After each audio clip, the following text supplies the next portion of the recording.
ছোট একটা উটের বাচ্চা তার মাকে প্রশ্ন করলো, মাগো, আমাদের পিঠের উপরে এত বড় কুচ থাকে কেন? তখন সেই উটনি তার বাচ্চা উটকে বলল, বাবা শোনো, মরুভূমির মধ্যে সফর করার সময় আশেপাশে কোনো পানি থাকে না, তাই আল্লাহ রাব্বুল আলামিন আমাদের পিঠের উপরে এই কুচ দিয়েছেন, যার মধ্যে আমরা পানি জমা করে রাখি, আর কয়েকদিন পর্যন্ত এই কুজের মধ্যে জমা করে রাখা পানি পান করে আমরা উত্তপ্ত মরুভূমির মধ্যে চলতে পারি। তখন সেই বাচ্চা উটটি তার মাকে আরেকটা প্রশ্ন করলো, মাগো, আমাদের এত বড় বড় পা কেন?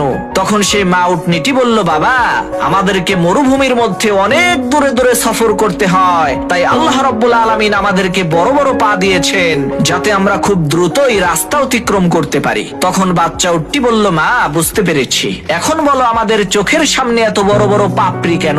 তখন সেই মা উটনিটি বলল, বাবা, মরুভূমির মধ্যে অনেক সময় বালুর ঝড় হয়, আর সেই ঝড়ের মধ্যে যাতে আমাদের চোখটা সুরক্ষিত থাকে, এ কারণেই আল্লাহ রাব্বুল আলামিন আমাদের চোখের পাপড়ি এত বড় করে দিয়েছেন। তখন সেই উটের বাচ্চাটি বলল, মাগো, আল্লাহ তাআলা আমাদের পিঠে কুচ দিয়েছে মরুভূমিতে পানি সংরক্ষণের জন্য, লম্বা লম্বা পা দিয়েছে মরুভূমির পথ চলার জন্য, চোখের বড় বড় ভ্রু আর পাপড়ি দিয়েছে মরুভূমির ঝড়ের কবল থেকে চোখটাকে নিরাপদ রাখার জন্য। তাহলে আমরা মরুভূমিতে না থেকে এই চিড়িয়াখানার মধ্যে থাকছি কেন? এই চিড়িয়াখানা তো আমাদের থাকার জায়গা না।